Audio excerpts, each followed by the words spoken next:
नमस्कार दोस्तों, आप सभी का हमारे चैनल में स्वागत है। जय हिंद। आज हम स्टार्ट करते हैं इंग्लिश मीडियम के बच्चों के लिए। ये क्लास 10 का पहला चैप्टर है, ठीक है। इसके पहले आप हमारी वीडियो को लाइक कर दीजिए, सब्सक्राइब कर दीजिए और अपने अन्य फ्रेंड्स में शेयर कर दीजिए, जिससे कि मैं आगे के लिए वीडियो बना सकूं आपसे सभी के लिए, ठीक है। तो ये हम इंग्लिश मीडियम के बच्चों के लिए, तो हमने जो इधर लिखा हुआ है ये इंपॉर्टेंट टॉपिक है चैप्टर 1 के, जो बोर्ड के एग्जाम में समेटिव असेसमेंट फर्स्ट में पूछे जाते हैं, ठीक है। तो ये लगभग इनसे क्वेश्चन जो है होम एग्जाम में और टेस्ट वगैरह में, और जो समेटिव असेसमेंट है, फॉर्मेटिव असेसमेंट है, इन सभी में आते हैं। Chemical reaction, reactant and product, characteristics of chemical reaction में बैलेंस और अनबैलेंस के बारे में पढ़ेंगे। फिर इस चैप्टर में कुछ इंपॉर्टेंट रिएक्शंस हैं उनके बारे में पढ़ेंगे, जैसे कि endothermic, exothermic, combination reaction, decomposition reaction, displacement reaction, double displacement reaction, oxidation reaction और रिडक्शन रिएक्शन, कोरोजन है, ठीक है। Method of prevention corrosion and rancidity के बारे में हम पढ़ेंगे। ये सभी मोस्ट इंपॉर्टेंट टॉपिक है, इसको आप कॉपी में अपने नोट कर लीजिए। फिर मैं अपने चैप्टर को स्टार्ट करता हूं। तो सबसे पहले इसमें है केमिकल रिएक्शन के बारे में। तो हम लोग जानते हैं केमिकल रिएक्शन क्या चीज हो सकती है। छोटी कक्षाओं में हम लोगों ने पढ़ा है केमिकल चेंज और फिजिकल चेंज। केमिकल चेंज में न्यू सब्सटेंस फॉर्म होता है और फिजिकल चेंज में उसकी केवल प्रॉपर्टी में चेंजिंग होती है, बाकी वो सब्सटेंस नहीं, न्यू सब्सटेंस में कोई फॉर्म नहीं होता, ठीक है। तो यहाँ वही केमिकल रिएक्शन क्या है, ये केमिकल रिएक्शन एक जो है केमिकल चेंज होता है। It is a chemical change, it is a chemical change when new substance are form, new substance are form, या आप ऐसे भी कह सकते हैं it is a chemical, it is a chemical change, it is a chemical change in which reactant converted into product. एक और भी डिफिनीशन है, इसको आपको बहुत सारी डिफिनीशन बता सकता हूं, ठीक है। अब इसमें कह सकते हैं it is a chemical change, it is a chemical change in which one or more substance converted into one or more substance, ठीक है। This process is known as a chemical reaction. जैसे कि मैं आपको बता दूं कि यहां पे अगर हम कैल्शियम ऑक्साइड को हम मिला देते हैं, कैल्शियम ऑक्साइड को जल के साथ मिला देते हैं तो कैल्शियम हाइड्रोक्साइड बनता है, ठीक है फ्रेंड्स। कैल्शियम ऑक्साइड को हाइड्रोजन के साथ मिलाते हैं, कैल्शियम हाइड्रोक्साइड बनाता है, और इन दोनों की प्रॉपर्टी से बिल्कुल डिफरेंट होगी, ठीक है। इन दोनों की प्रॉपर्टी से बिल्कुल डिफरेंट होगी, नहीं मिलेगी। तो हमने यहाँ पे एक टर्म जिक्र किया है, रिएक्टेंट क्या होता है, और यहाँ पे हमने प्रोडक्ट जिक्र किया है, ठीक है। तो जो हम लोग केमिकल रिएक्शन को लिखते हैं, तो इस जो यहाँ पे एरो होती है, एरो के लेफ्ट साइड में जो है कंपाउंड्स होते हैं, एलिमेंट्स होते हैं, उन्हें हम रिएक्टेंट्स कहते हैं, और जो रिएक्शन होने के बाद फॉर्म होता है उसे हम प्रोडक्ट कहते हैं, ठीक है। तो ये रिएक्टेंट जो होता है जब प्रोडक्ट में कन्वर्ट हो जाता है तो इसी प्रोसेस को हम बोलते हैं केमिकल रिएक्शन, ठीक है। आपको केमिकल रिएक्शन, ये केमिकल रिएक्शन ही क्यों कहते हैं, ये केमिकल चेंज हम क्यों कह रहे हैं, इसलिए कह रहे हैं क्योंकि इसमें क्या हो रहा है, नया सब्सटेंस फॉर्म हो रहा है, ठीक है। और उसकी प्रॉपर्टी, उसके स्टेट्स, उसमें गैस ओवरफ्लो हो रही है, कलर, उसका टेस्ट, सब कुछ चेंज हो रहा है यहाँ पर, ठीक है। और जब ये चेंजिंग होती है तब उसे हम कहते हैं केमिकल रिएक्शन, ठीक। ये फ्रेंड्स केमिकल रिएक्शन हो गया। हम थोड़ा सा समझते हैं रिएक्टेंट की डिफिनीशन क्या होती है, प्रोडक्ट की डिफिनीशन क्या होती है। आप सभी लोग इसको अपने फ्रेंड सर्कल में ना शेयर कर दीजिए, ठीक है, जिससे कि मैं आगे के लिए वीडियो मोटिवेशन मिले बनाता रहूं और आप लोगों के लिए भी अच्छा रहे, ठीक है। ये इंग्लिश मीडियम के बच्चों के लिए है। तो जैसे हमने आपको बताया कि रिएक्टेंट क्या होता है, इसकी आप डिफिनीशन कैसे लिख सकते हैं। जैसे हमने यहाँ पे लिखा था कैल्शियम ऑक्साइड को अगर हम जल में मिलाते हैं तो क्या बनता है, कैल्शियम हाइड्रोक्साइड बनता है, ठीक है। तो ये जो हमने रिएक्शन होने के पहले जो हमने ये जो है कंपाउंड को लिया था, इन्हीं को बोलते हैं रिएक्टेंट, और इधर वाले को क्या बोलते हैं, प्रोडक्ट बोलते हैं, क्योंकि रिएक्शन होने के बाद फॉर्म हो रहा है, ठीक है। तो रिएक्टेंट किसे कहते हैं, those substance who involved in reaction, way substance जो किसी भी रिएक्शन में इन्वॉल्व होते हैं, वो उनसे जुड़ते हैं, इन्वॉल्व होते हैं, उन्हें हम रिएक्टेंट कहते हैं। The substance who involve in reaction is known as reactants. जैसे कि आप एग्जांपल में देख सकते हैं, यहाँ पे क्या है रिएक्टेंट, यहाँ पे कैल्शियम ऑक्साइड और H2O क्या है, ये रिएक्टेंट्स हैं, ठीक है। इसके बाद प्रोडक्ट के बारे में जानते हैं। अब प्रोडक्ट क्या होता है, प्रोडक्ट को हिंदी में बोलते हैं उत्पाद, इसको बोलते हैं अभिकारक, ठीक है। तो प्रोडक्ट क्या होता है, जैसे कि रिएक्शन होने के बाद जो चीज फॉर्म होती है, जो चीज बनती है, उसे प्रोडक्ट कहा जाता है, ठीक है। तो जैसे हम लोग भी फैक्ट्रियों में क्या है, सामान जो है जाता है, वहां पे बनता है, तो बनने के बाद बोलते हैं दुकान में जाके ये प्रोडक्ट दो, ये प्रोडक्ट, वो क्या प्रोडक्ट जो बनने मतलब बन जाए उसके बाद हम लोग उसको यूज करेंगे, वो प्रोडक्ट होता है, ठीक है। तो इसको कह सकते हैं दो substance who formed after reaction, वो सब्सटेंस जो रिएक्शन होने के बाद फॉर्म होते हैं उन्हें हम प्रोडक्ट कहते हैं, is known as a product. दो substance who formed after reaction is known as a product. ठीक है, तो इसमें क्या हो गया, ये कैल्शियम हाइड्रोक्साइड ही क्या हो गया, प्रोडक्ट हो गया, जो रिएक्शन के बाद हमें मिलता है। ठीक है, जैसे कि अगर हमारे पास A प्लस बी है, इसे हम क्या बना रहे हैं, C प्लस डी बना रहे हैं, तो ये रिएक्टेंट हो गए और ये प्रोडक्ट हो गए। ठीक है, इसके बाद हम पढ़ते हैं कैरेक्टरिस्टिक्स के बारे में, केमिकल रिएक्शन की क्या क्या कैरेक्टरिस्टिक्स होती है, उनकी क्या क्या विशेषताएं होती हैं, हम कैसे मान लेंगे कि ये चीज क्या है, केमिकल रिएक्शन ही है। ठीक है, तो यहां पे हम कैरेक्टरिस्टिक्स के बारे में पढ़ते हैं, कैरेक्टरिस्टिक्स ऑफ केमिकल रिएक्शन। अब ये मॉर्निंग टाइम है फ्रेंड्स, 8 बज रहे हैं, सुबह के 8:30 बज रहे हैं, मैं आपकी वीडियो बना रहा हूँ। ठीक है, तो इसमें पहली होती है इवोल्यूशन ऑफ गैस।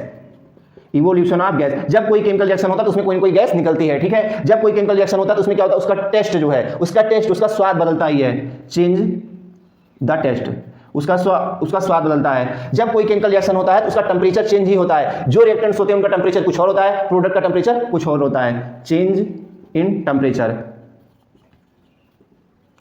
चौथा, जब केमिकल रिएक्शन होता है तो उनका स्टेट चेंज होता है, हमने सॉलिड जो है कोई लिया है रिएक्टेंट और वो प्रोडक्ट बनता है तो गैस में बन जाता है, लिक्विड में बन जाता है। ठीक है, उसके प्रोडक्ट, उसके चेंज इन स्टेट, उसके स्टेट में भी परिवर्तन होता है। पांचवा, चेंज इन कलर, जो हमने सब्सटेंस लिया है उसका कलर पता लगा रेड है, व्हाइट है, और वो जो मिलता है तो पता लगा उसका कलर पिंक हो जाता है। ठीक है, तो ये जो है कैरेक्टरिस्टिक्स हैं किनकी, केमिकल रिएक्शन की। ठीक फ्रेंड्स, इसके बाद जब इनकी कैरेक्टरिस्टिक में जैसे हम लोग देखते हैं बीच बीच में कहीं पे एल लिखा रहेगा, एस लिखा रहेगा, तो सॉलिड को जो है सॉलिड को केमिकल रिएक्शन में एस से लिखा जाता है, बगल में लिखा रहेगा केमिकल रिएक्शन में, लिक्विड को एल से लिखा जाता है, और गैस को जो है जी से लिखा जाता है। जो एक्वा सोल्यूशन होता है, एक्वा सोल्यूशन को AQ से लिख दिया जाता है। ठीक है, एक्वा सोल्यूशन क्या होता है, हम कोई मटेरियल हमारे पास को जल में मिला दें, जल में मिलाने पे क्या होता है, वो घुल जाता है, तो एक्वा सोल्यूशन फॉर्म होता है, उसको AQ से लिखा जाता है। तो ये इंडिकेशन भी लिखी होती है। ठीक है, नीचे। इसके बाद हमने आपको कैरेक्टरिस्टिक्स बारे में बताया, अब हम पढ़ेंगे केमिकल इक्वेशन क्या होता है। हम केमिकल रिएक्शन को, हमने केमिकल रिएक्शन जान लिया क्या होता है, केमिकल रिएक्शन जो है कैसे जानेंगे केमिकल रिएक्शन हुआ है, ये सारी चीजें उससे फॉर्म हो रही है तो जानेंगे। अब हम पढ़ेंगे केमिकल रिएक्शन को हम लिखते कैसे हैं।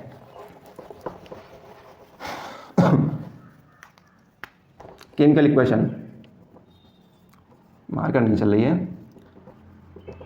केमिकल इक्वेशन किसे कहते हैं, chemical reaction will be written by, chemical reaction will be written by chemical equation. जब हम केमिकल इक्वेशन को क्या करें, उनके सिंबल के द्वारा, उनके जो एलिमेंट्स हैं उनके नाम के सिंबल के द्वारा हम उसको लिखते हैं, रिप्रेजेंट करते हैं, तब जो इक्वेशन हमें मिलता है उसे हम केमिकल रिएक्शन कहते हैं। देखो, इक्वेशन को हम एक वर्ड इक्वेशन भी लिख सकते हैं और एक केमिकल इक्वेशन भी होता है। ठीक है फ्रेंड्स, तो जो वर्ड्स इक्वेशन में हमने जैसे लिख दिए जिंक कार्बन डाइऑक्साइड, फिर ये बनता है जिंक कार्बोनेट। ठीक है, इसको वर्ड में लिखे जिंक कार्बोनेट। ठीक है, तो ये वर्ड इक्वेशन हो गया। लेकिन हम जिंक प्लस CO2 तो क्या बनाएगा, जिंक कार्बोनेट। तो ये जो है इस तरह जब हमने उसको रिप्रेजेंट किया उनके सिंबल के रूप में, तब उसको हम बोलते हैं केमिकल इक्वेशन। ठीक है, तो जैसे देखो हम बता रहे हैं केमिकल इक्वेशन क्या होता है, it is the equation in which reactant and product of elements and compound written in their symbol, उनके सिंबल में हम उसको रिएक्टेंट और प्रोडक्ट को लिखते हैं। ठीक है, जैसे हमने आपको बताया कि अगर हम क्या करते हैं, कार्बन ले लेते हैं, कार्बन को ऑक्सीजन के साथ गर्म करते हैं, मिलाते हैं, कार्बन को जलाते हैं तो ये कार्बन डाइऑक्साइड बनता है। ठीक है, तो यहां पे कार्बन को, ये क्या है, ये वर्ड इक्वेशन, क्योंकि हम इसको वर्ड्स में रिप्रेजेंट कर रहे हैं। ठीक है, ये कार्बन को C से लिखते हैं, ऑक्सीजन को O2 से लिखते हैं और कार्बन डाइऑक्साइड CO2 हो गया। अब इसको हमने इसके सिंबल में लिख दिया ना, तो ये जो सिंबल में हमने लिखा ये क्या है, ये केमिकल इक्वेशन है। Chemical reaction is represented by, chemical reaction is written by in chemical equation. ठीक है, तो हमने केमिकल इक्वेशन में लिखा है। अब यही केमिकल इक्वेशन क्या होता है, एक बैलेंस होता है, एक अनबैलेंस होता है। जब हम क्या करेंगे, बैलेंस इक्वेशन किसे, देखो हम बताता हूं मैं बैलेंस इक्वेशन क्या होता है। ये तो केमिकल इक्वेशन के बारे में हो गया, आज समझते चलिए, बाद में आप इसको वीडियो को पीछे करके लिख सकते हैं। ठीक है, एक हमने बताया बैलेंस और दूसरा हमने बताया अनबैलेंस। इसको स्केलेटल केमिकल इक्वेशन बोलते हैं, Kankali chemical, skeletal balance chemical equation. देखो जैसे कि हमारे पास हमने बताया कि आपने क्या किया, कैल्शियम ऑक्साइड को लिया और इसको आपने जल में मिला दिया कैल्शियम ऑक्साइड को, और ये कैल्शियम हाइड्रोक्साइड बनाया। ठीक, अब इस जो एरो है इसके दाईं तरफ देखो और इस लेफ्ट साइड और इसके राइट साइड में आप देखिए, यहाँ पे क्या है, ऑक्सीजन 1 ऑक्सीजन 2, लेफ्ट साइड में 2 एटम्स है ऑक्सीजन के और इधर भी 2 हैं, हाइड्रोजन के 2 हैं, इधर भी क्या है, हाइड्रोजन के 2 ही हैं। ठीक है, कैल्शियम के 1 है, यहाँ भी कैल्शियम के 1 है, मतलब एरो के लेफ्ट साइड और राइट साइड में नंबर ऑफ एटम्स इक्वल है। ठीक है, जब जो है क्या हो, in equation the atoms of elements at reactant and product are equals is known as balanced chemical equation। उसे बैलेंस केमिकल, जब क्या हो, numbers of atom left side और राइट साइड में क्या होते हैं, इक्वल होते हैं, उसे बैलेंस केमिकल इक्वेशन कहते हैं। ठीक है, तो बैलेंस केमिकल इक्वेशन के बारे में आप लोग जानते भी हैं कि जैसे हमने बताया तीर की दाईं तरफ एटम्स जो है किस प्रकार इक्वल है। ठीक है, ऐसे भी बहुत सारे इक्वेशन ऐसे होते हैं जिसमें क्या होता है, लेफ्ट साइड और राइट साइड में नंबर्स ऑफ एटम जो है इक्वल नहीं होते हैं। जब नंबर्स ऑफ एटम इक्वल नहीं होंगे तो ऐसे जो है केमिकल इक्वेशन को हम अनबैलेंस केमिकल इक्वेशन बोलते हैं। तो जो अनबैलेंस केमिकल इक्वेशन होता है, अनबैलेंस केमिकल इक्वेशन का एक और नाम होता है जिसके स्केलेटल केमिकल इक्वेशन बोलते हैं, हिंदी में उसे कंकाली केमिकल अपक्रिया कहा जाता, रासायनिक अपक्रिया कहा जाता है। ये पार्ट ना बहुत इंपॉर्टेंट है और बहुत ही सिंपल है, बहुत सिंपल है। सही बताएं तो अगर आप हमसे पढ़ लेंगे ना तो मैं इसको एकदम कहानी की तरह आपको याद करवा दूंगा मात्र आधे घंटे में। ठीक है, एकदम कहानी की तरह, इतनी सरल लैंग्वेज में पहला पार्ट है। ठीक है, तो ये क्या हो गया, ये केमिकल इक्वेशन हो गया। अब हमें अगर बैलेंस और अनबैलेंस के बारे में जानना है तो उसे हम कैसे जानेंगे, जैसे आपके पास H2 हो गया, हाइड्रोजन हो गया, आपके पास क्लोरीन गैस हो गई, जब दोनों को हम मिला देते हैं तो HCl निर्माण होता है, क्या बनता है हमारा हाइड्रोक्लोरिक अम्ल। अब इधर देखिए हाइड्रोजन के 2 एटम्स हैं, इधर 1 है, क्लोरीन के 2 हैं और क्लोरीन के 1 है, मतलब दोनों तरह इधर टाइप में रिएक्टेंट के 2 एटम्स हैं और प्रोडक्ट के 1 है, तो इसलिए क्या हो गया, ये अनबैलेंस केमिकल इक्वेशन, क्योंकि दोनों तरफ क्या इक्वल नहीं है। अगर हम यहाँ पे 2 लगा दें तो ये क्या होगा, हाइड्रोजन भी 2 हो जाएगा, क्लोरीन भी हो जाएगा। अब ये बैलेंस केमिकल इक्वेशन हो गया। ठीक है, इस प्रकार हम केमिकल इक्वेशन को बैलेंस करते हैं। लेकिन बैलेंस करते समय सबसे ज्यादा जो ध्यान दी जाती है कि जिसमें क्या हो, मोर नंबर ऑफ एटम्स हो, सबसे ज्यादा नंबर ऑफ एटम हो, उसको सबसे पहले बैलेंस करते हैं। ठीक है, मैं आपके लिए एक अलग वीडियो बनाऊंगा, उसमें आपको बताऊंगा बैलेंस कैसे किया जाता है। ठीक है, अभी मैं केवल आपको इन्हीं टॉपिक के बारे में पढ़ा रहा हूं। ठीक है, तो ये जिसमें सबसे ज्यादा हो उसको पहले बैलेंस किया जाता है, फिर उससे कम वाले को कम में, तो आपका कभी भी केमिकल इक्वेशन रॉन्ग नहीं होगा। ठीक है, इसके बाद हम पढ़ेंगे कुछ इंपॉर्टेंट रिएक्शन के बारे में। जैसे सबसे पहले मैं पढ़ाऊंगा आपको कॉम्बिनेशन रिएक्शन क्या होता है। कॉम्बिनेशन रिएक्शन, तो कॉम्बिनेशन रिएक्शन में वो मार्कर नहीं चल रहा यार, it is a reaction in which, इसकी डिफिनीशन है पहले लिख रहा हूं, a reaction in which two or more substance formed single substance. देखिए ए रिएक्शन वो रिएक्शन जिसमें 2 या 2 से अधिक सब्सटेंस एक सब्सटेंस बनाते हैं, 2 सब्सटेंस से 2 पदार्थ 2 मैटर थे वो एक बनाते हैं, सिंगल बनाते हैं, उसे हम बोलते हैं कॉम्बिनेशन। कैसे बनाते हैं, आप उसे ऑक्सीडेशन कराइए, रिडक्शन कराइए, आप उसे जो है जल के साथ H2O के साथ मिला दीजिए, आप उसको हीट कर दीजिए। ठीक है, तो मैं बता रहा हूं आपको, इसकी इट इज नोन एज, आप लिख सकते हैं कॉम्बिनेशन रिएक्शन। और आपको बता दूं combination it in a reaction in which 2 or more reactants form a single, जैसे मैंने क्या लिखा, 2 or more reactant form single product, एक प्रोडक्ट बनेगा। अभी मैं बताऊंगा कैसे। 2 और मोर एटम्स क्या होते हैं, जो ऐड होते हैं और क्या बनाते हैं, सिंगल प्रोडक्ट बनाते हैं, उसे बोलते हैं कॉम्बिनेशन रिएक्शन। जैसे आपके पास कोई एक ए एलिमेंट है, कोई आपके पास एलिमेंट बी है, और जब ये दोनों ऐड होते हैं तब ये बनाते हैं ए बी। ठीक है, और ए बी क्या है, ये एक सिंगल प्रोडक्ट है, ये 2 थे, आप देख लीजिए कंबाइन होकर बनाए नया प्रोडक्ट, सिंगल प्रोडक्ट, इसलिए इसे बोलते हैं कॉम्बिनेशन रिएक्शन। किसमें, क्योंकि इसमें क्या हो रहा है, कॉम्बिनेशन हो रहा है, एडजॉइन हो रहे हैं, दोनों जुड़ रहे हैं। ठीक है, जैसे मैं इसका एग्जांपल आपको देता हूं, कार्बन को अगर हम ऑक्सीजन के साथ मिलाते हैं तो ये कार्बन डाइऑक्साइड बनाता है, सिंगल प्रोडक्ट बनाता है, ये इसका एग्जांपल हो गया कॉम्बिनेशन रिएक्शन में। लेकिन कॉम्बिनेशन रिएक्शन जब होता है जुड़ रहे हैं, तो क्या होता है, इसमें हमको ज्यादा मात्रा में एनर्जी रिलीज करनी पड़ती है। ठीक है, इसमें ज्यादा मात्रा में एनर्जी को रिलीज करना पड़ता है। तो जब इस एनर्जी को रिलीज करना पड़ता है तो इस टाइप के रिएक्शन को हम बोल सकते हैं एक्सोथर्मिक रिएक्शन। ठीक है, यहीं पे मैं आपको एक्सोथर्मिक रिएक्शन के बारे में बता दे रहा हूं। इसको लिख सकते हैं it is reaction in which energy और रिलीज इन एनवायरनमेंट, इसमें एनर्जी क्या होती है, रिलीज कर दी जाती है, निकाल दी जाती है, तब उसे हम बोलते हैं एक्सोथर्मिक रिएक्शन। इन दिस, मैं इसे शॉर्ट में लिख दे रहा हूं, इन दिस रिएक्शन एनर्जी या हीट आर रिलीज्ड जिसमें क्या हीट एनर्जी रिलीज होती है, यहीं पे लिख सकते हैं 13 या 15 कुछ कैलोरी ऊर्जा भी साथ साथ निकल जाती है, ठीक है। उसे एक्सोथर्मिक, एक्सो का मतलब होता है निकालना और थर्मिक मतलब हीट, हीट को जब निकालते हैं तो ऐसे रिएक्शन को हम एक्सोथर्मिक रिएक्शन कहते हैं, इसके नाम से ही आप याद कर सकते हैं, ठीक है।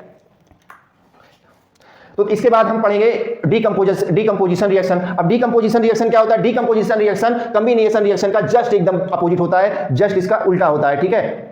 तो कॉम्बिनेशन रिएक्शन भी क्या है, ये बहुत इंपॉर्टेंट रिएक्शन है। और इसके बाद जब हम पढ़ेंगे डीकंपोजिशन रिएक्शन के बारे में, तो डीकंपोजिशन रिएक्शन भी क्या होता है, बहुत इंपॉर्टेंट है, ठीक है। ये सारे रिएक्शन मैं एकदम मोस्ट इंपॉर्टेंट रिएक्शन आपको बता रहा हूं, जो आपके एग्जाम के लिए बहुत ही बेहतरीन है, बहुत ही बढ़िया जो है रिएक्शन है ये, ठीक है। और ये आपको, अगर आप पढ़ते हैं वीडियो को, पूरा वीडियो देखिए जिससे आपको अच्छे से समझ में आ सके, ठीक है। इसके बाद मैं आपको दूसरा रिएक्शन बता रहा हूं। दूसरा रिएक्शन है जिसको बोलते हैं डीकंपोजिशन रिएक्शन। डीकंपोजिशन रिएक्शन, तो डिकंपोज शब्द का मतलब होता है अपघटन, नष्ट होना, ठीक है, टूट जाना। डिकंपोज का मतलब होता है टूट जाना, हिंदी में अलग हो जाना, बिखर जाना, ठीक है। तो अब आपको क्या दिमाग में बैठ रहा है, हम एक क्या लेते हैं, रिएक्टेंट लेते हैं, हम क्या करते हैं, सिंगल रिएक्टेंट लेते हैं, और वो रिएक्टेंट क्या होता है, डिकंपोज होकर 2R मोर प्रोडक्ट में डिवाइड हो जाता है, ठीक है। जैसे हमने ए बी लिया और ये डिकंपोज होकर के ए प्लस बी दो सब्सटेंस में टूट गया, तो इस रिएक्शन को बोलते हैं डिकंपोजिशन रिएक्शन, ठीक है। A reaction in which single reactant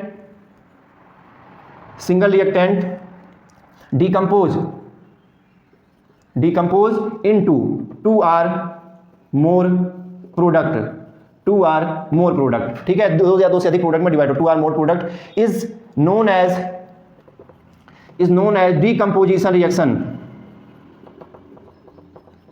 ठीक है। तो डीकंपोजिशन रिएक्शन हो गया, जैसे हम ZnCO3 लेते हैं, जिंक कार्बोनेट लेते हैं, ठीक है फ्रेंड्स, और इस जिंक कार्बोनेट को हम तोड़ देते हैं, डिकंपोज कर देते हैं, गर्म कर देते हैं, ठीक है। तो ये टूट जाता है जिंक ऑक्साइड में और कार्बन डाइऑक्साइड में, ठीक है। तो हमने यहां पे क्या लिया, सिंगल प्रोडक्ट लिया और इसको जब गर्म किया तो ये दो से अधिक प्रोडक्ट में टूट गया, इसे बोलते हैं डीकंपोजिशन रिएक्शन, ठीक है। अब जब डीकंपोजिशन रिएक्शन होता है तो इसको टूटने के लिए बहुत सारी मात्रा में हीट की जरूरत होती है, एनर्जी की जरूरत होती है। तो यहां पे होता है इंडोथर्मिक रिएक्शन। तो इसको क्या बोल सकते हैं, it is reaction in which heat or energy is involve is known as a endothermic reaction, ठीक है। ये एंडोथर्मिक रिएक्शन का एग्जांपल हो गया। इसमें क्या होता है, हीट एनर्जी जुड़ती है, ऐड होती, निकलती नहीं है, जुड़ती है रिएक्शन में, तब वो रिएक्शन कंप्लीट हो पाता है। जैसे हमने यहाँ पे क्या दिया, हीट दिया इसको, तब ये जाकर के क्या हुआ, ब्रेक हुआ, ठीक है ना। तो ये डिकंपोजिशन रिएक्शन हो गया। तो यहाँ पे हमने इंडोथर्मिक, एक्सोथर्मिक पढ़ लिया, डिकंपोजिशन पढ़ लिया। अब हम पढ़ेंगे डिस्प्लेसमेंट रिएक्शन के बारे में। What is displacement reaction? Displacement reaction क्या होता है, इसको हिंदी में बोलते हैं विस्थापन अक्रिया। तो विस्थापन अक्रिया क्या होती है, डिकंपोजिशन रिएक्शन क्या होता है, डिस्प्लेसमेंट रिएक्शन क्या होता है, डिस्प्लेसमेंट रिएक्शन, ठीक है, इसको बोलते हैं विस्थापन अभिक्रिया। तो डिस्प्लेसमेंट रिएक्शन में मैं आपको पहले बता दूं कि एक क्या होता है, रिएक्टिव प्रोडक्ट होता है। रिएक्टिव क्या होता है, जो ज्यादा अक्रियाशील हो। रिएक्टिव मेटल्स होता है अपने से लेस रिएक्टिव वाले को हटा देता है। जैसे कि आप कक्षा क्लास में बैठे होते हैं ना, जैसे आप क्लास में बैठे होते हैं तो आपके बगल में मोटा लड़का बैठा है और आप उसकी सीट पे बैठेंगे तो क्या उठा के आपको बगल कर देगा। तो मोटा वाला लड़का अगर आप बैठेंगे तो भैया आपको हटा देगा, क्योंकि ज्यादा आपसे ताकतवर है। इसी तरह इसमें भी केमिस्ट्री में भी होता है, जो ज्यादा ताकतवर क्या होते हैं, मेटल्स होते हैं, वो अपने से कम वाले को हटा देते हैं, भगा देते हैं अपनी जगह से। तो वही डिस्प्लेसमेंट रिएक्शन है। हमने एक कंपाउंड लिया AB और एक इस A से ज्यादा रिएक्टिव मेटल्स लिया C, और इस C क्या करता है, ज्यादा रिएक्टिव है, A वाले को डिस्प्लेस कर देता है और यहां से C भी बना लेता है, A निकल जाता है। तो इसने क्या किया, इसको डिस्प्लेस कर दिया इसके स्थान से और खुद जुड़ गया, इसलिए इस रिएक्शन को बोलते हैं डिस्प्लेसमेंट रिएक्शन, ठीक है। जैसे कि मैं आपको बता दूं, जिंक सल्फेट है, जिंक सल्फेट को हम कॉपर के साथ अक्रिया कराते हैं। तो कॉपर क्या है, ये तांबा ज्यादा इससे रिएक्टिव होता है, ज्यादा क्रियाशील है। ये जिंक को यहां से डिस्प्लेस कर देता है और यहां पे एक कॉपर सल्फेट बना लेता है CuSO4, और यहां से जिंक निकल जाता है, ठीक है। तो इसे बोलते हैं डिस्प्लेसमेंट रिएक्शन। तो यहां लिखेंगे a reaction in which reactive metals displace the less reactive metals is known as a displacement reaction, ठीक है। तो ये आपको डिस्प्लेसमेंट रिएक्शन का एग्जांपल हो गया। ये उसकी जो है डिफिनेशन हो गई, ठीक है, is known as a displacement reaction, ठीक है। तो डिस्प्लेसमेंट रिएक्शन होता है तो इसमें क्या होता है, जो सॉलिड यहाँ पे बनता है किस फॉर्म में बनता है, ये बनता है प्रेसिपिटेट के फॉर्म में, ठीक है, प्रेसिपिटेट के फॉर्म में बनता है। और इसी जो प्रेसिपिटेट का निर्माण होता है तो इसी को बोल देते हैं प्रेसिपिटेशन रिएक्शन, ठीक है, प्रेसिपिटेशन रिएक्शन बोल देते हैं। तो यहाँ पे हमने पढ़ लिया डिस्प्लेसमेंट रिएक्शन के बारे में पढ़ेंगे। अब हम पढ़ेंगे डबल डिस्प्लेसमेंट रिएक्शन के बारे में।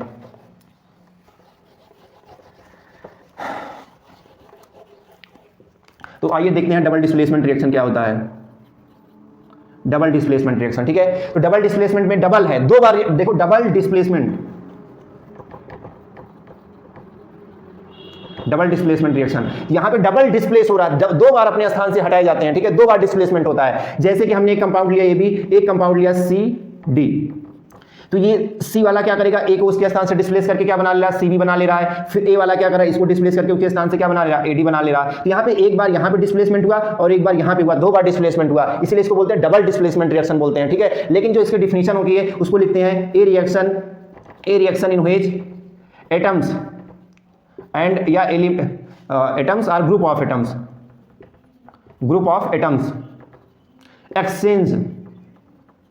exchange their ions are atoms। तो वो रिएक्शन जिसमें क्या होता है, एटम्स का या आयंस का एक्सचेंज होता है, उसे बोलते हैं डबल डिस्प्लेसमेंट। इसमें एक्सचेंज हो रहा है, ये कह रहा है भैया आप हमारे पास जो कमी है उसको आप ले लीजिए, हमको ठीक वाला दे दीजिए, हम पूरे हो जाएं। तो ये कह रहा है भैया आपके पास जो ज़्यादा है हमें दे दीजिए, हमारी भी कमी पूरी हो जाए। तो ये इससे ले रहा है, ये इससे ले रहा है, तो क्या हो रहा है, एक दूसरे से एक्सचेंज कर रहे हैं आयंस का, एटम का, इसलिए इसे बोलते हैं डबल डिस्प्लेसमेंट रिएक्शन। और यहाँ पे दो बार डिस्प्लेस भी हो रहे हैं जिसकी वजह से वो, ठीक है। जैसे मैं आपको एग्जाम्पल दे रहा हूँ, कॉपर क्लोराइड CuCl2, ठीक है, और सोडियम सल्फेट Na2SO4, ठीक है। तो ये हम क्या लिए, कॉपर क्लोराइड एग्जांपल है ब्रदर फ्रेंड्स, और यहाँ पे हमने सोडियम सल्फेट लिया। ये सोडियम क्या करेगा, कॉपर को यहाँ से डिस्प्लेस करेगा और क्या बनाएगा, NaCl, सोडियम क्लोराइड बनाएगा, साधारण नमक बनाएगा, सिंपल साल्ट बनाएगा, ठीक है। और ये कॉपर फिर इस सोडियम के यहाँ पे आके ऐड हो जाएगा और ये क्या बनाएगा, कॉपर सल्फेट बनाएगा, CuSO4 बनाएगा, ठीक है। यहाँ पे भी ये अशुद्ध जो है इम्प्योर प्रेसिपिटेट के रूप में भी यहाँ पे भी आपको मिल रहा है, ठीक है। तो ये रिएक्शन होगा डबल डिस्प्लेसमेंट रिएक्शन, दो बार हो गया। कोई चीज नहीं समझ में आती तो आप कमेंट बॉक्स में हमसे पूछ सकते हैं। मैं आपको जो है नीचे अपने टेलीग्राम चैनल, व्हाट्सएप चैनल दोनों की लिंक दे दूंगा, आप उससे जाकर के जुड़ सकते हैं और कोई क्वेश्चन आप हमसे डायरेक्टली पूछ सकते हैं, ठीक है। इसके बाद हम पढ़ेंगे ऑक्सीडेशन रिएक्शन और रिडक्शन रिएक्शन के बारे में। तो मैं इसको दोनों को एक साथ आपको बता दूंगा। ऑक्सीडेशन और रिडक्शन, ऑक्सीडेशन क्या होता है, रिडक्शन क्या होता है, ठीक है। तो ऑक्सीडेशन रिएक्शन से देखो इसके नाम से क्या, इसमें ऑक्सीजन शब्द जुड़ा होता है, ठीक है। ए रिएक्शन इन व्हिच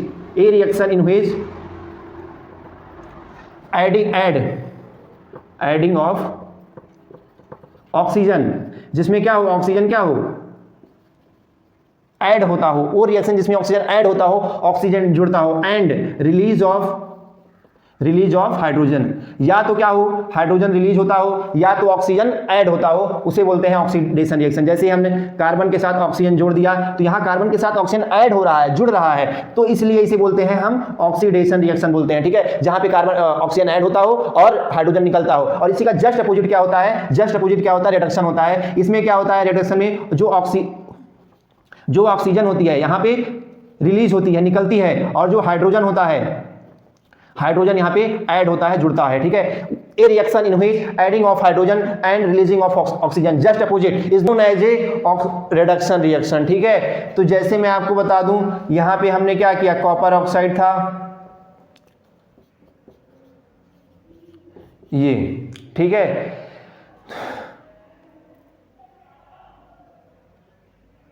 यहाँ पे कॉपर नहीं लेते, जिंक लेते हैं, ठीक है, zinc.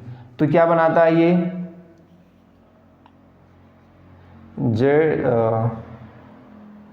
Calcium oxide,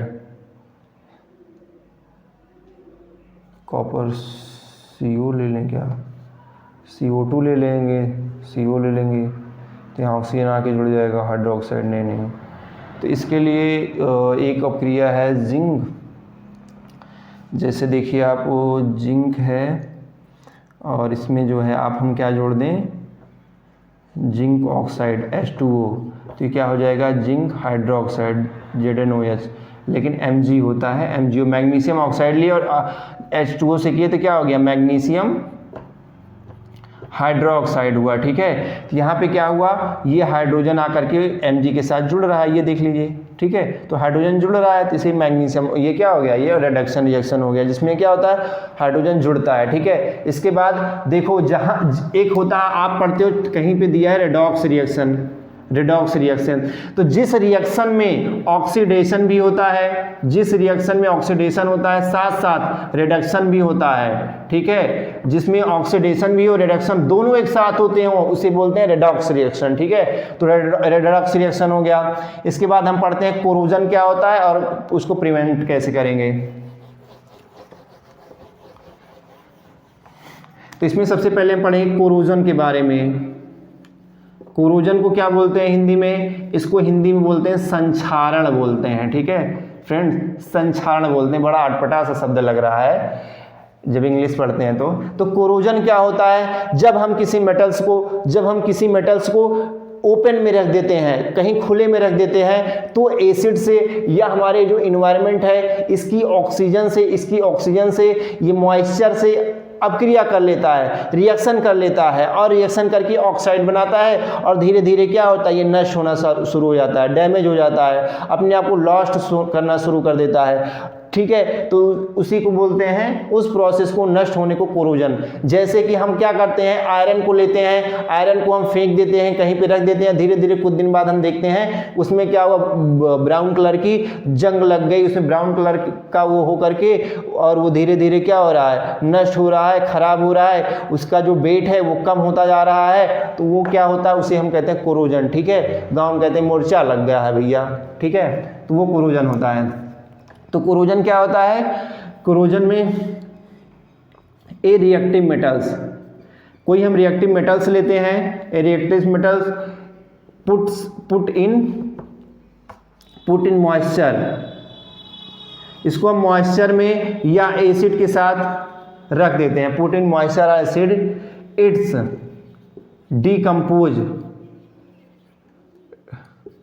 decompose start. ये क्या होता है, डिकम्पोज होना, स्टार्ट हो जाता है, ठीक है, एंड मेड ऑक्साइड्स, और ये ऑक्साइड बनाता है, ठीक है। दिस प्रोसेस, जो डिकम्पोज होने की प्रोसेस होती है, दिस प्रोसेस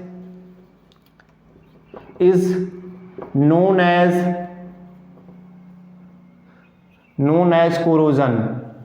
तो जैसे हम क्या करते हैं, आयरन को हम क्या करते हैं, आयरन में जंग लग जाती है, आयरन को हम रख देते हैं, मूर्छा लग जाता है, आयरन को हम फेंक देते हैं, उसमें ऑक्साइड से अपक्रिया करके, ऑक्सीजन से अपक्रिया करके हमारी जो नमी है, वायुमंडल की आर्द्रता है, मॉइस्चर है, वो ऑक्साइड बनाता है और नष्ट होना शुरू हो जाता है। तो ऑक्साइड बना लेता है ना, आयरन ऑक्साइड, और ये नष्ट होकर के ये ब्राउन कलर में चेंज हो जाता है, धीरे धीरे ये क्या होता है, खत्म हो जाता है, पूरा नष्ट हो जाता है। ऐसे हम सिल्वर लेते हैं, एजी लेते हैं, एजी में एजी को हम जब रख देते हैं ना, महिलाएं पहनती हैं, तो उसमें ब्लैक कलर जम जाता है, पुराना हो जाता है, तो क्या होता है, वो भी क्या होता है, ऑक्साइड से, ऑक्सीजन से, मॉइस्चर से अपक्रिया करके क्या बना लेता है, ये ब्लैक कलर में हो, इसका ब्लैक कलर में होता है जब ये नष्ट होता है, तो ठीक है। इसी तरह हम कॉपर को लेते हैं, कॉपर जो है ग्रीन कलर में नष्ट होता है, डिकम्पोज होता है।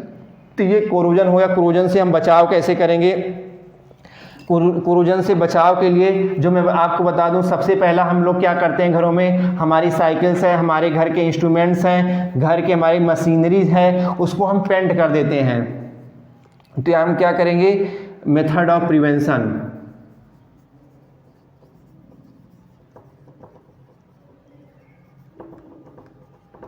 मेथड ऑफ प्रिवेंशन, पहला मेथड है कलर पेंटिंग। मतलब हम पेंट करके हम क्या कर सकते हैं, पेंट करके अपने ऑब्जेक्ट को बचा सकते हैं। दूसरा ऑयलिंग, हम ऑयल लगा करके बचा सकते हैं। तीसरा ग्रीसिंग। चौथा हम उसको क्या करते हैं, एक गैल्वेनाइजेशन प्रोसेस होता है, गैल्वेनाइजेशन प्रोसेस। इसमें क्या होता है, हम जस्ते की परत को, जिंक की परत को किसी दूसरे मेटल के ऊपर लेप कर देते हैं, चढ़ा देते हैं, उस को प्रोसेस को बोलते हैं गैल्वेनाइजेशन। इसको एसिड लेपन कहते हैं हिंदी में। गैल्वेनाइजेशन प्रोसेस के द्वारा भी हम जो है बचाया जा सकता है किसी भी वस्तुओं को। पांचवा एलॉय बना करके भी, एलॉय क्या होता है, जब हम 2R मोर सब्सटेंस, जब हम दो या दो से अधिक सब्सटेंस को मिक्स विथ ईच अदर, एक साथ क्या कर सकते हैं, मिला देते हैं, मिक्स विथ ईच अदर, एक साथ मिला देते हैं, तब वो क्या पड़ता है, मेटल्स को, जब दो या दो से अधिक मेटल को आपस में मिला देते हैं तो वो क्या बनाते हैं, एलॉय बनाते हैं। और एलॉय बनाकर जैसे पीतल हो गया, कांसा हो गया, ठीक है, ब्रास हो गया, इसको ब्रास बोलते हैं, तब वो सभी क्या होते हैं, वो सब जल्दी जो है नष्ट नहीं होते, ठीक है। और इलेक्ट्रोलाइजिंग एक प्रोसेस होता है, इलेक्ट्रोलाइजिंग, इसमें क्या होता है, मतलब इलेक्ट्रिक की सहायता से, इलेक्ट्रिक करंट की सहायता से पेंट कर दिया जाता है बाहर से, तो जैसे स्टील वगैरह आता है ना, तो इलेक्ट्रोप्लेटिंग की गई होती है उसकी वजह से, तो ये होता है, हम पेंट कर देते हैं दीवार को, घरों को, और जो है जो इलेक्ट्रिक चीज़ें हैं सारे उन सबको ऑयल लगा देते हैं, ग्रीस, इन सब से क्या होता है, हम प्रिवेंशन कोरोजन से बचाव कर सकते हैं, ठीक है। इसके बाद होता है कि उसमें है रेंसिडिटी, मैं आपको थोड़ा सा बता देता हूँ, मेरे पास ज़्यादा समय नहीं, वीडियो काफ़ी लॉन्ग हो रही है, अपलोड करने में भी समस्या हो जाएगी, ठीक है। इसके बाद है रेंसिडिटी।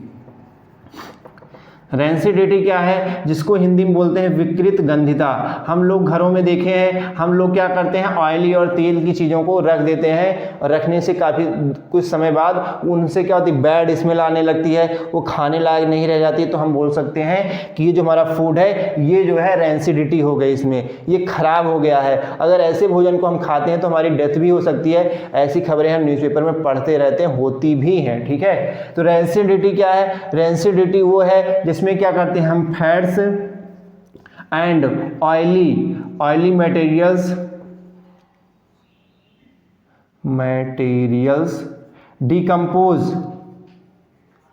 डिकम्पोज बाई एयर या oxygen, decompose by oxygen after some days, कुछ दिन में, ठीक है, और कुछ दिन में डिकम्पोज हो करके सम डेज डिकम्पोज हो जाती है, एंड केम बैड स्मेल, और या कह सकते हैं आप मेक इट पॉइजनियस, तो ये क्या बन जाए, पॉइजनियस बन जाती है। फैट और ऑयली चीज़ों को हम रखते हैं तो पॉइजनियस बन जाती है काफ़ी समय बाद, ठीक है, तो उसे हम बोलते हैं रेंसिडिटी, और उसे खाने से हमारी डेथ भी हो सकती है। इससे घरों में हमारे क्या होता है, जो फूड होता है ऑयली फूड वो डैमेज होता आता है, ख़राब हो जाता है, ठीक है, ऑयली फूड से बैड स्मेल जो हमारे घरों में आती है। तो इसके लिए देखो हम लोग क्या करते हैं, एक क्वेश्चन, जो चिप्स के पैकेट होते हैं, चिप्स के पैकेट में क्या क्या होती है, उसको बहुत बड़ा सा होता है, फाड़ते हैं तो थोड़ा सा निकलता है तो कहते हैं धोखा हो गया ना। तो चिप्स के पैकेट्स में क्या होती है, उसमें नाइट्रोजन गैस भर दी जाती है। नाइट्रोजन क्या है, ये एक अनरिएक्टिव गैस है, और ये चिप्स से रिएक्टिव नहीं करती, उसमें ऑक्सीजन, जब देखो ऑयली फूड खराब कब होंगे, जब वो ऑक्सीजन की प्रेजेंस होगी, ऑक्सीजन की प्रेजेंस नहीं होगी तो वो खराब नहीं होंगे। चिप्स के पैकेट में नाइट्रोजन भर दी जाती है, उस नाइट्रोजन से वो खराब नहीं होता, और आराम से जो है 6 महीने 5 महीने तक उस चिप्स को यूज किया जाता है, ठीक है। तो ये जो है रेंसिडिटी हो गई, और ये हम जो है इसके बारे में, या हम लोग इसमें जैम का प्रयोग करते हैं ना, अचार वो पिकल्स उकल्स के रखने के लिए ना, तो वो सब भी हैं, और फ्रिज में भी रख देते हैं भोजन को, तो काफ़ी दिन तक सेफ रहता है, ये सब है, ठीक है। तो ये केमिकल रिएक्शन के बारे में पहला पार्ट था, आप अपने फ्रेंड में शेयर कीजिए और सब्सक्राइब करवाइए। Thank you sir.